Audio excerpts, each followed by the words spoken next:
Chairs.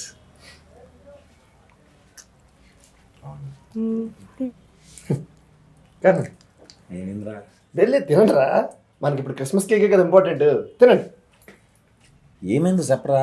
తీయగా ఉంటుందిరా, Christmas కేకే కదా ఇంపార్టెంట్. కానివ్వండి. ఏంటి ప్రసాద్ చెప్పు. రే మన అంబాజీపేట ఒకటి ఉందని జనాలకు తెలిసి 3 నెలలు అవుతుందిరా. ఈ లోపు 3 పండగలు వచ్చి వెళ్ళిపోయి ఇంకా మన కథ జనాలకి ఎప్పుడురా తెలిసేది? వచ్చే నెల వస్తున్నాం చెప్పాం కదరా.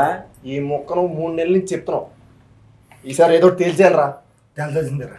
అవును మళ్ళీ బాబు, ఏదో ఒకటి తెలిసేద్దాం.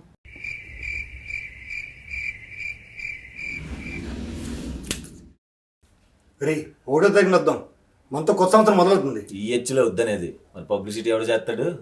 కరెక్ట్. 12వ తారీఖు వద్దాం. గుంటూరు కారం తెలుసు కదా, మంట ఎత్తిపోద్ది.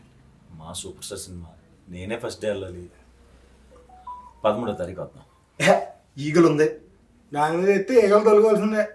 అవును, వెంకటేష్ గారి ఫిల్మ్ కూడా ఉంది. మా ఫ్యామిలీ అంతా అక్కడికి వెళ్తారు కదా. 14వ తారీఖు ఎత్తే ఉంటది నా సామి రంగా. ఆసామి రంగే నాగార్జున గారు వస్తున్నారు. ఎంత కాదు మళ్ళీ బాబు, హాయిగా సెలవులు రావచ్చు కదా. ఎలాగో నీకు ఈ సంవత్సరం కలిసి వచ్చింది. ఈ సంవత్సరం కలిసి వచ్చింది, నెక్స్ట్ ఇయర్ ఏమైనా కొత్తగా చేద్దాం కదా. ఏ ఓసారి చేస్తే రెండోసారి చేయకూడదని ఏమైనా రాజ్యాంగంలో రాసిందా? అన్నదే ఫిక్స్ అవుదాం. ఈ సంవత్సరం writer Padmabhushan, next year Ambajipeta marriage band, ఫిబ్రవరి 2వ తారీఖు వద్దాం. ఫిక్స్. 1వ తారీఖు జీతాలు కూడా పడతారా? అందుకేగా ప్లాన్ చేసింది.